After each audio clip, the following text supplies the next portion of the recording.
जय भीम। नमस्कार। हम हैं रविंद्र और आप देख रहे हैं बहुजन नायक। बाबा साहब डॉक्टर भीमराव अंबेडकर को लोग ज़्यादातर संविधान निर्माता या दलितों के मसीहा कहते हैं, लेकिन यह कहना उनका नज़रिया उन्हें उनके कामों को संकुचित करके देखना होगा। बाबा साहब ने राष्ट्र निर्माण का काम किया। बाबा साहब ने संविधान निर्माता के साथ साथ उन्होंने राष्ट्र का निर्माण किया। कई देश के विकास में के लिए उन्होंने परियोजनाएं लागू करवाई और महिला और मजदूरों के हितों में उन्होंने काम किया। आज मजदूर दिवस है, इसलिए हम आज मजदूरों के लिए बाबा साहब ने क्या काम किए उस पर बात करेंगे। अंग्रेज़ों का समय था, उस समय औद्योगिक घराने मनमानी कर रहे थे और मजदूरों से 15 घंटे काम ले रहे थे, जिससे मजदूरों का स्वास्थ्य खराब हो रहा था।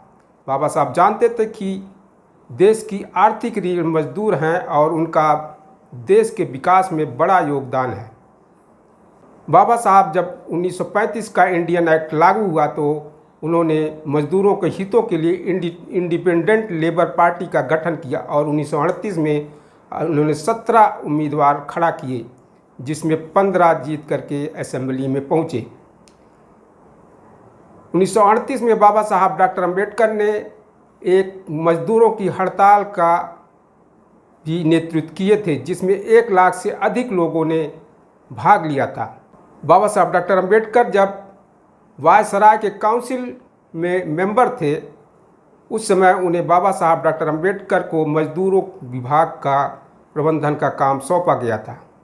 उस 7वीं लेबर कॉन्फ्रेंस में ही बाबा साहब डॉक्टर अंबेडकर ने मजदूरों के काम के घंटे को 14 से घटा करके 8 कर दिया था और उन्होंने बिल पेश करते हुए कहा था कि मजदूरों के जो घंटे कम किए जा रहे हैं उससे रोज़गार का बढ़ेगा।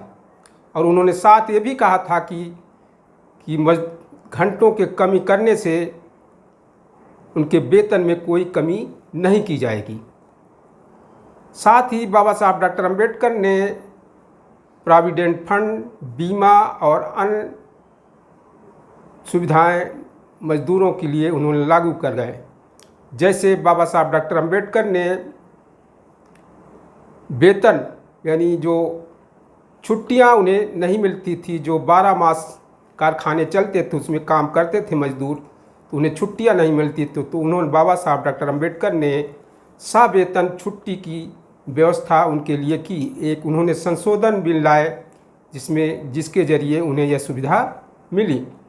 बाबा साहब ने फिर अप्रैल 1944 में एक संशोधन बिल और लाते हैं, जिसमें मजदूरों के काम के घंटे को सीमित करना था, चाहे वो दैनिक हो या साप्ताहिक, जिसके ज़रिए उन्होंने बाबा साहब ने दैनिक घंटे 8 घंटे कर दिया और साप्ताहिक 48 उनके ज़रिए हुआ था। इसके अलावा बाबा साहब ने समान काम के बदले समान वेतन की व्यवस्था की, जो महिलाओं को समान वेतन मिलना शुरू हुआ। इसके अलावा बाबा साहब का रोजगार कार्यालय की भी उन्होंने शुरुआत करवाई। प्रोविडेंट फंड, बीमा, चिकित्सा सुविधा सारी जो ये मजदूरों को मिली, ये बाबा साहब के प्रयासों से ही संभव हुआ।